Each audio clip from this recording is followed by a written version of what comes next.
welcome back to my channel. It's Megan and today is day 14 of Bookmas.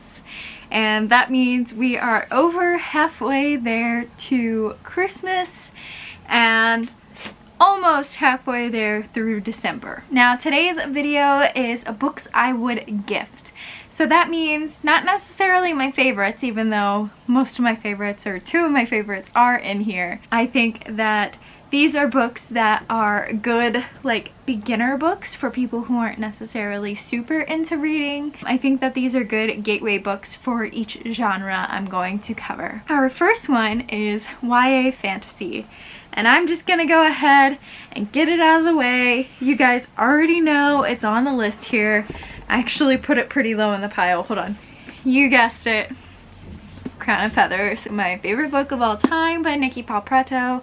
This is a YA fantasy following 3 different perspectives. I've talked about this a gajillion times on my channel. If you have not read it by now, please do so. It's got Phoenix Writers, it's got slow burn romance, it's got enemy sisters. I mean, so good, you guys. So good. And then just an honorable mention as well to Nikki's new book, Bonesmith. I got to read an advanced ebook of this and beta read it, and it was incredible. Highly recommend. It's not out till July of next year, so stay tuned for that. But definitely a book I would gift is Crown of Feathers. Now I will admit Crown of Feathers is a little bit on the heavier side. It might not be the best beginner fantasy. So one author I think is excellent at beginner fantasy is Trisha Levenseller. All of her books are like perfect, like standalone and or duologies that are just very straight to the point, very fun, really great gateway fantasies. So just some examples, we have A Daughter of the Pirate King. This follows a young princess who is the, you guessed it, daughter of the Pirate King. And she is sent to prove herself by her father on a quest for a hidden piece of a treasure map that leads to a well-known treasure to all these pirates, and she has to get the map pieces from like enemy pirates. So it's a lot of fun. Highly recommend this one. Also highly recommend The Shadows Between Us, another great fantasy by Trisha Levenseller. This one, I always read the synopsis. I think it says it best. Alessandra is tired of being overlooked, but she has a plan to gain power. 1. Woo the Shadow King. 2. Marry him. 3. Kill him and take his kingdom for herself. I mean, if you don't want to read it, I don't know what's wrong with you. It sounds amazing, and it is amazing. Highly recommend. All of these, obviously, I highly recommend. And then the last Trisha Levenseller I have here is Warrior of the Wild. This is also a standalone about a young Viking princess heiress who fails her trial and is exiled from the clan and has to live in the wild and complete a big quest in order to be like re-welcomed into the clan. And while she's out there, she finds other people who have been exiled and like bands together with them. Again, so good. Highly recommend. If you're more into like the mythological side of things with fantasy, I would recommend either Daughter of the Moon Goddess or 6 Crimson Cranes. I don't know why, but Asian mythology has been one of my favorites recently. I really enjoy it. 6 Crimson Cranes follows a girl, it follows like the 6 Crimson Cranes fairy tale in which this young girl, all of her stepmother is evil and turns her 6 brothers into cranes, and if she speaks or utters any sound, one of her brothers will be killed. And so she's trying to like get them back to human form without saying anything. So it was super interesting in that regard. And then we also have Daughter of the Moon Goddess, in which we are following a young girl who was illegally born under the Moon Goddess and has to live her life like as a peasant and then works her way up, and she attracts the eyes of like the Sun Prince, and it's so good. I love it. Whenever I talk about these books, I always just want to reread them. I love them so much. If you're looking for more like adult fantasy, I would recommend The Poppy War. This is a war-centric novel but also has fantasy elements. It's so good. We are following Ren, who grew up a peasant and was accepted into this prestigious war soldier school, and she is just going through like what it means to be a soldier, and then the war starts, of course, because it's the Poppy War. Incredible. Love it so much. Love the romance, love the friendships, love the intrigue, love the politics. Such a good series. And then while we're still on like the fictional fantasy sci-fi side of things, I did want to mention my sci-fi recommendations. For science fiction, like space side, I would highly recommend Skyward by Brandon Sanderson. I would definitely give this to someone who wants to kind of delve into science fiction because it has really fun space elements and also really fun like battles, and also really, really fun characters and relationships between the characters. We're following Spensa, whose father was labeled a coward after fleeing during a large battle, and she is trying to prove herself and prove that she is not her father. In flight school, they keep throwing all these hurdles at her because they don't trust her, but she keeps having to prove herself over and over and over, and eventually she gets into this flight squad, and just the like banter between the squad and everything was so much. Sorry, I just saw Sherman's paw just like pushing under the door and it scared me. But everything about this was so much fun. There's a sentient spaceship as well, which is really cool, and then Spensa's like little sidekick is a slug, so a lot of fun. Then on the dystopian side, of course, I'm going to gift Scythe. This is probably like the #1 book I would gift if possible. I think it is extremely well written. I think it has a lot of fun like plot points and like things happening in it, and I think it's easy enough to read because it still has real world elements to it that it's not daunting. So this is probably the #1 book I would gift someone if they wanted to read a fun book. In this world, we are in a utopia in which people cannot die unless they are selected by a scythe to be reaped, and we're following 2 apprentice scythes who are pitted against each other to become the next like scythe. So a lot of fun. Highly recommend. Definitely top of my gift list. And then for a graphic novel, this is a really fun, cutesy graphic novel. For a graphic novel, I almost feel like I need to recommend one that is a standalone. Technically, this one has companion graphic novels, but it can stand on its own as well.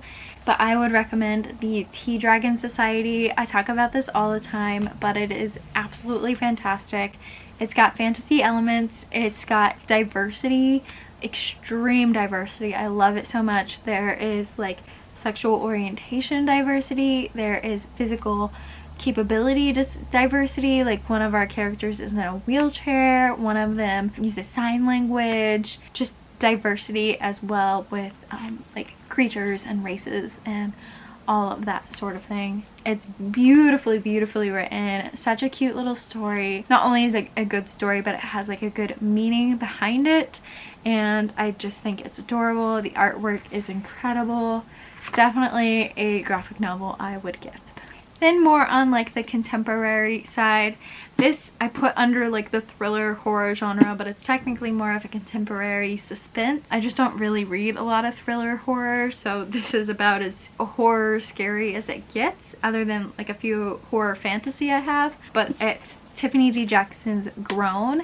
In this, we are following a young girl who has clearly been groomed and abused and all of the horrible things that can happen to a young woman in the entertainment industry. She goes on a singing competition and gets scouted by a like professional, really popular artist, and she works under him and is groomed and stuff by him. But we wake up, and I wish he would stay with his paw under the door so I could like show you what's happening, but he keeps like shoving his paw under. Anyways, what was I saying?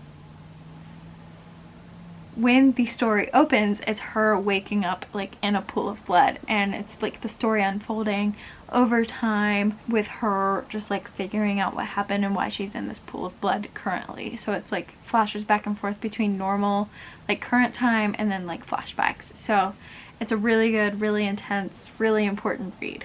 Next, for a YA contemporary / romance, I would go with A Very Large Expanse of Sea by Tahereh Mafi. This is a really adorable read. It's probably one of the first books I read that got me back into reading. One of my coworkers at the movie theater loaned it to me, and I read it and fell in love with it. And it's one of the main reasons I love Tahereh's work, but I still need to read Shatter Me, and the latest one, This Woven Kingdom, I think. Regardless, A Very Large Expanse of Sea follows a young girl who is, I believe, Muslim right after the events of 9/11 happened, so she is being like ridiculed and isolated and everything.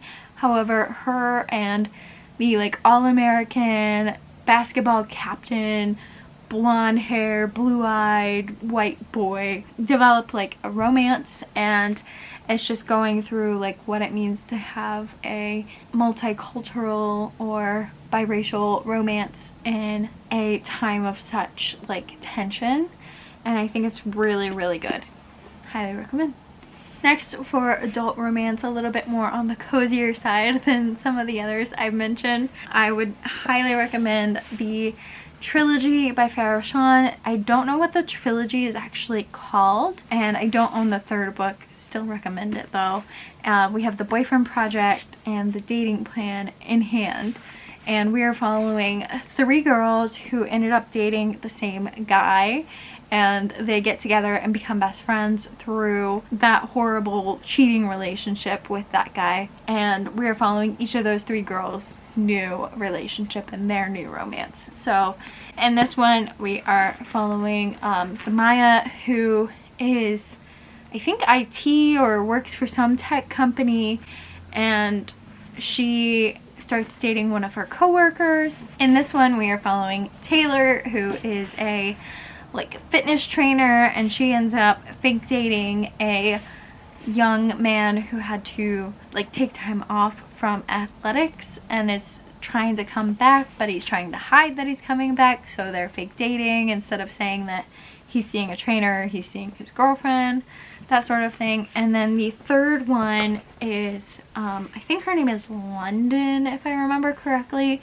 and she's a doctor, and I'm not sure what the exact scenario is, but I'm really excited to read that one as well. And finally, for nonfiction, I don't own it physically, I have it as an audiobook, but I would go with Know My Name for nonfiction.